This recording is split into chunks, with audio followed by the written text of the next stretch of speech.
this was going to be a topic, but it's now not going to be a topic. And everything I say after this point, I am cutting out and putting in our Patreon. Okay. Because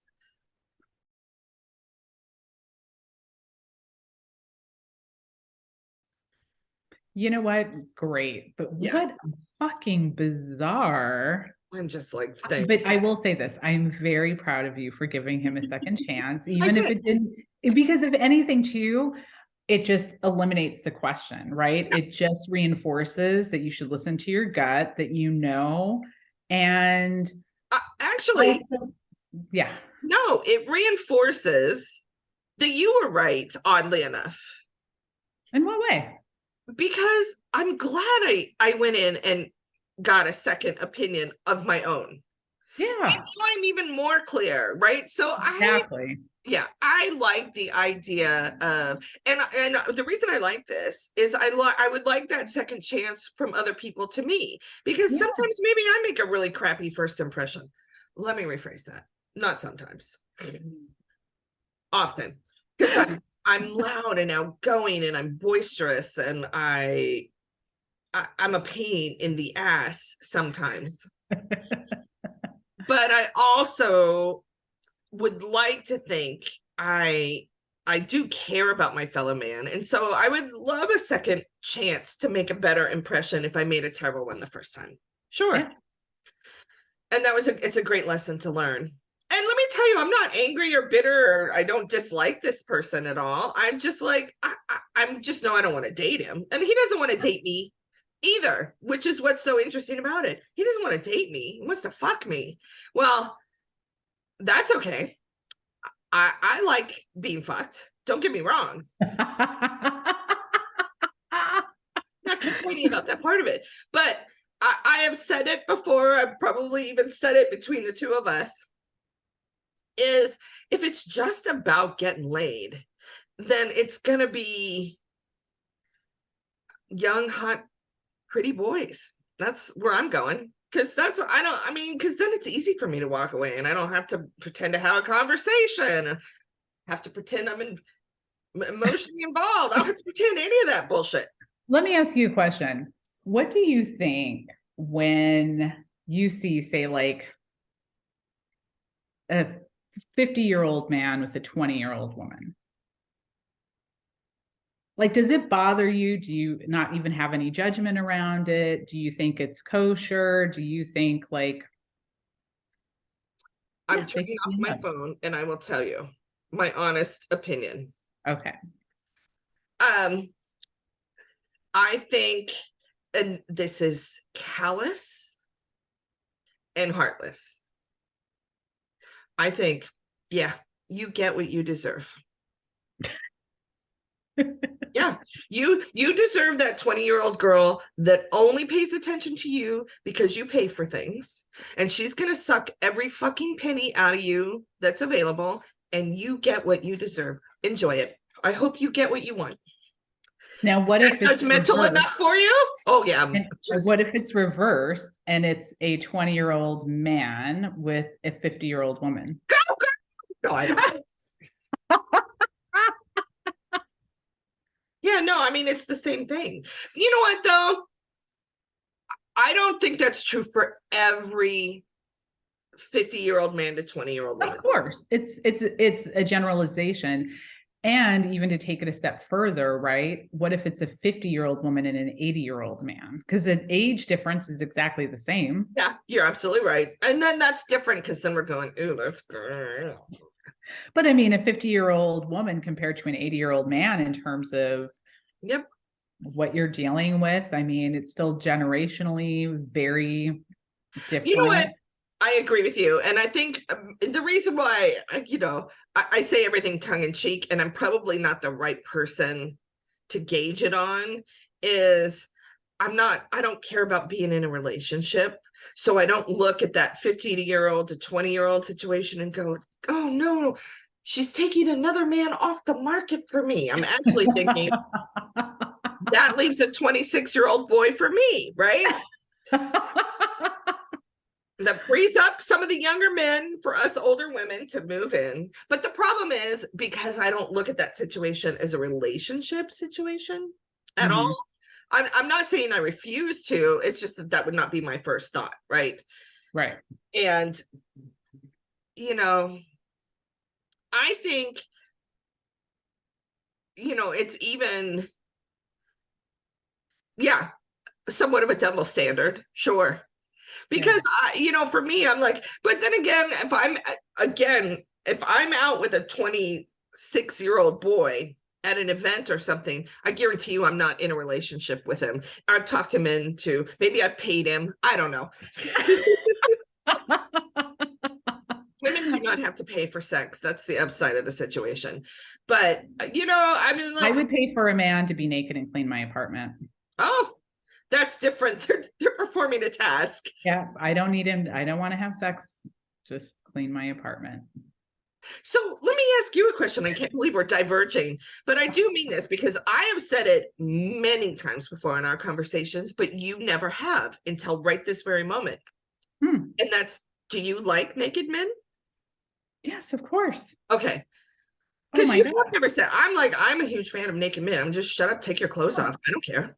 I mean, yeah, I think that the I male think body doesn't get as much cred as it should, personally. I think a male body is beautiful. I Yeah. mean, some of them are statuesque. I mean, and others, even if they're not, there's just, I think there's something really beautiful about the human body, just in general. Yeah. I mean, the way it's put together, the way it works, the way, I mean, just all of it. No, I agree with you. I do actually totally agree with you. But I just noticed, I don't think men's bodies now, oh, I'm going to say something terrible. What? But I mean, one of the things that I was thinking of in the shower while I was washing my hair, oh, wait a minute, time out. Let's back up. But your hair does look good. Did you Thank get you. it colored? I color it because I'm cheap and because I have to do it so often now that I'm a gray-haired woman. I'm like, once every 6 weeks is not enough because the gray grows out really quickly right here. All right, no, I'll finish this. So, and this is coming from someone who does not have a perfect body, right? By any stretch of the imagination. I'm fully 100 pounds overweight. I'm in the throes of trying to lose 100 pounds. That's a lot of weight. It's a lot of weight to carry around. It's a lot of weight to have on your body where it should be. And I will tell you, if I were a man, probably wouldn't find it attractive. And here's how I know that. Because this extra 100 pounds on a guy, I'm not like, oh yeah, that's a hot body. Give me that body. I just want to see you naked. Those words would not come out of my mouth. However, Yeah. if I got to know that person and I Mhm. thought they were a wonderful human being and I enjoyed being with them, then I couldn't give a rat's ass about the extra 100 pounds. For me personally. So two things. One, this is where I actually think women have it better because men love curves. Like there's something women I think can get away with being curvier than a man can. Totally. Mm-hmm. That's my opinion. And this That's is because men are desperate and like to get laid, but that's another story entirely. Okay, go ahead. There was, I want to say, I cannot remember the publication. I want to say it was something that struck me as odd. It was like the New Yorker or the Atlantic, and I did not read the article. I will say that up front. It was just the headline of the article that I saw. Okay. And it said, and it was long. It was like a long header, and it basically said, women, it was like, women, if you're not dating fat men, you're missing out on the best orgasms of your life. But I just think it's interesting because after seeing just the headline without reading any of it, I started like looking at heavier men differently. Even though, I mean, I'm not interested in anyone other than who I'm dating, but you know, you still look at people. And I just realized that even just that one headline, I was like,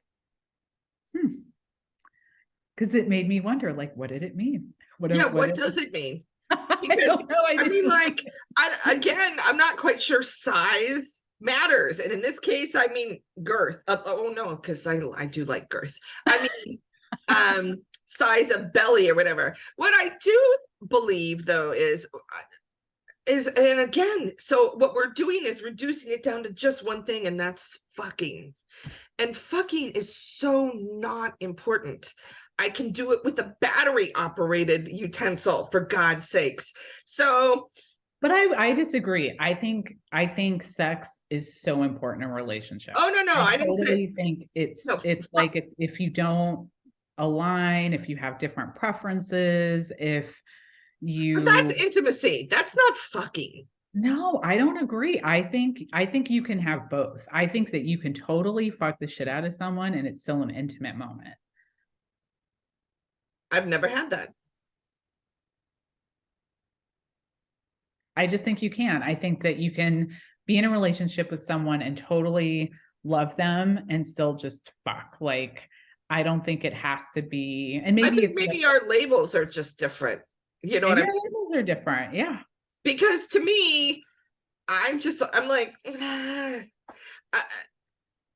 I want to, I can literally have amazing, fabulous, unbelievable sex with someone I'm in a relationship with.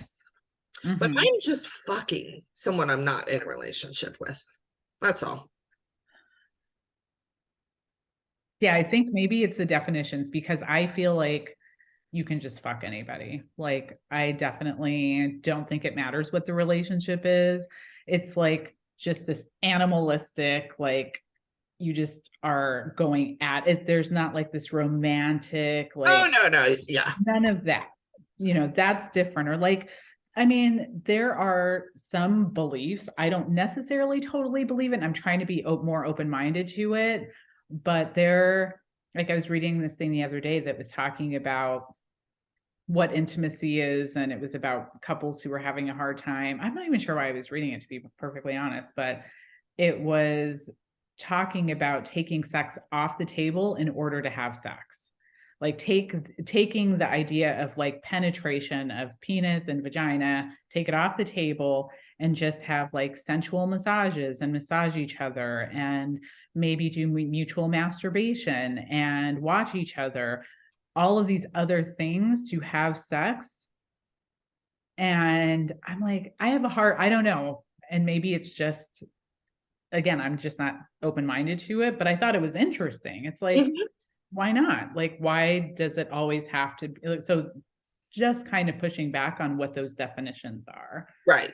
Which that's one of the reasons we do this, because that's actually kind of interesting.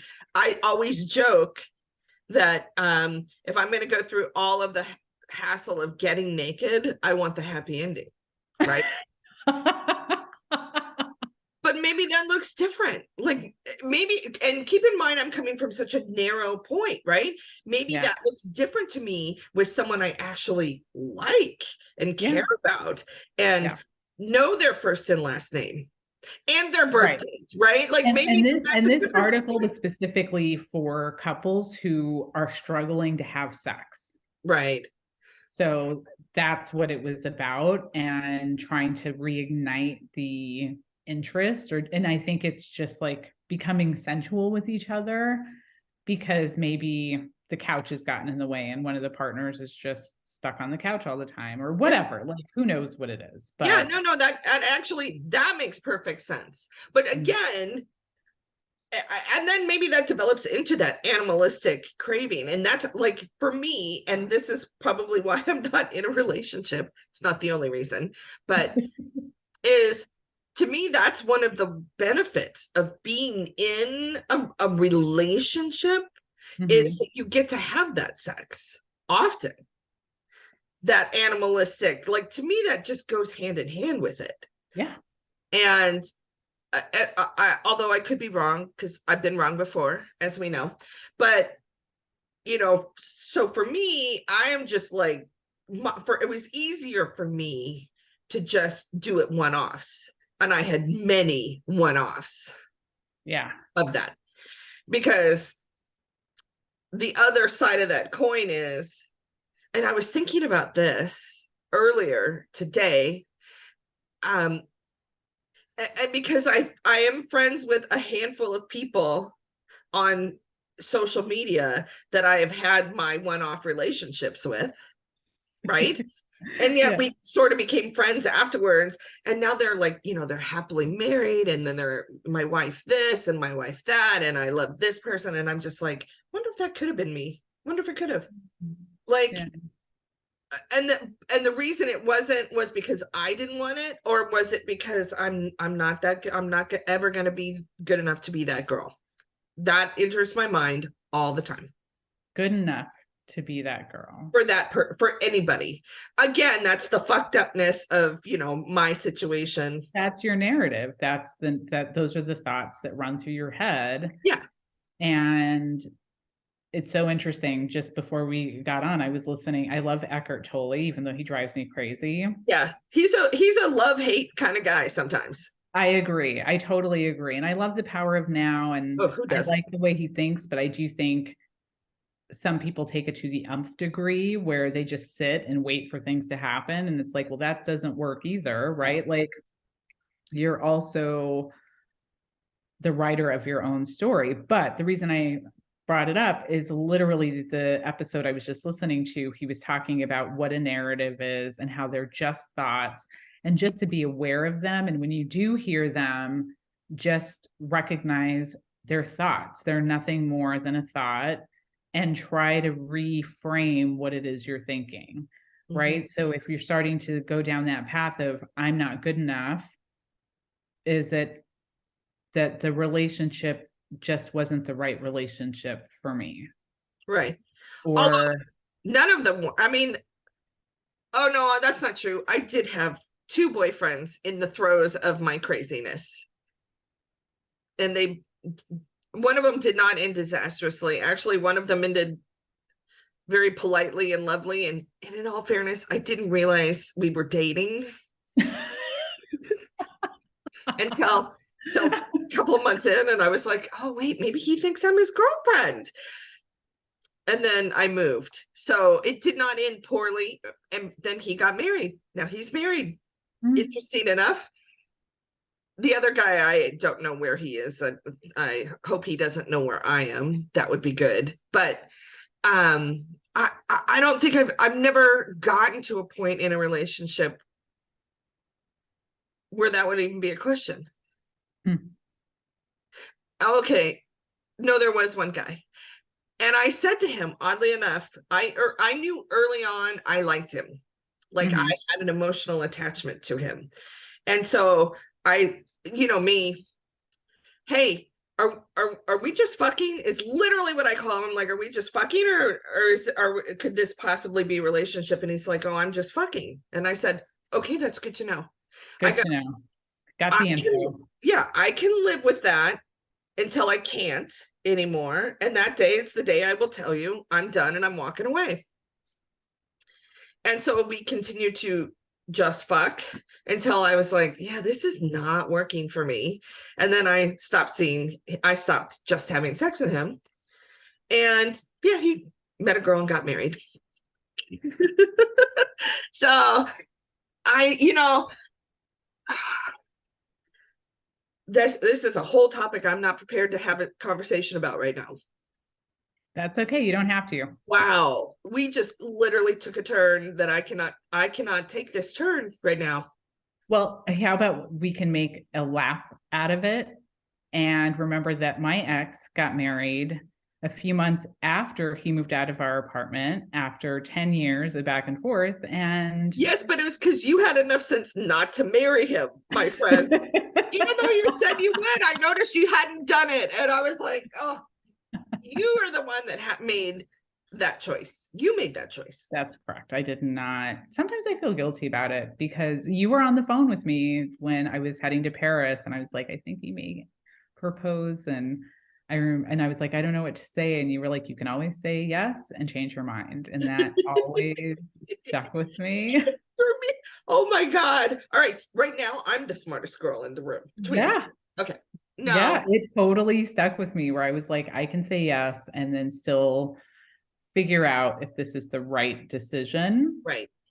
Because I Agreed. wanted to feel, I feel like if you're getting married, you want to feel 100%, or at least as close, like 99.999. Like, and I've clearly never been married, but I Yeah. just feel like if that is the route that you're going to take, that this person, you want to, that you love, like that Yeah. you want to experience your life with. Well, and that's it. I'm gonna double down. I think you do have to feel 100%. You don't have to be 100% perfect. What you have to be is 100%. I can live with this person Yes. as they are. I don't want to change them. The things I don't like, not only can I live with, but I appreciate that that's who they are. That's to me what the 100% needs to be. Not that they have to 100% be Perfect. Because that that's doesn't exist. never gonna happen. Yeah, it doesn't exist. So it's really funny. The man that I'm dating now, the other night, asked me if I would take his last name. And it was interesting because my immediate response was, well, why can't you take mine? Why doesn't that surprise me, Freedom? But it's such the patriarchy, right? Of like a woman has to change her last name if they decide to get married. And it's like your family and lineage just disappears. I hear you. It just disappears. No, it's just a name. Exactly. So why is it always that the woman changes her name? Right. That's why I'm saying. So what was your answer? That was my answer So was no, the answer is no. I didn't say no, actually. I just kind of left it at that. And, I probably would because I am very I mean, in a lot of ways, even though I'm non-traditional, I'm still traditional. Yeah. I probably would.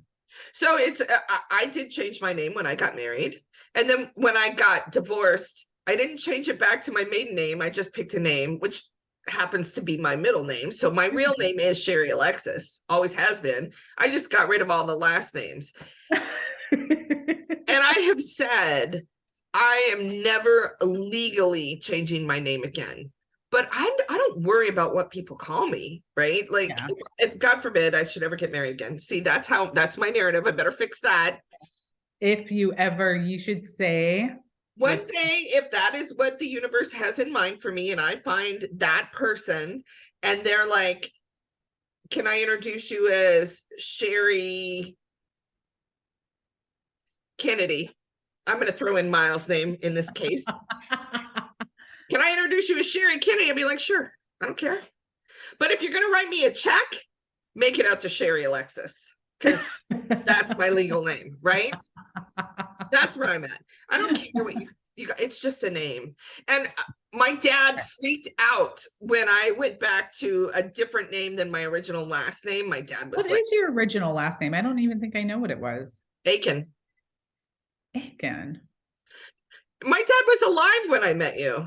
Yeah, he lived with me, as a matter of fact, because I remember. That's why I can't believe I didn't know it. Well, it's because it's spelled Eakin, but it's pronounced Aiken. Nobody. Of course I know. It's because your sister Stephanie. Yes, yeah. I've seen it. It just never registered. Yeah, that's our original last name. My dad was all freaked out, and I said, "Well, first of all, Dad, if I ever get married again, their kids aren't going to have the Aiken last name because of how it works." And I go, and people know me as me. I'm always going to be your daughter, regardless of what my name is. I'm always going to be your daughter. Yeah. It's like, oh, yeah, you're right. Just reframing. See, it's just a matter of reframing. It's all okay. So I want to tell you something really quickly. We were going to go back a second ago, and then I decided to move forward. Here's another thing that guy said, and I will be cutting this out, by the way. Okay.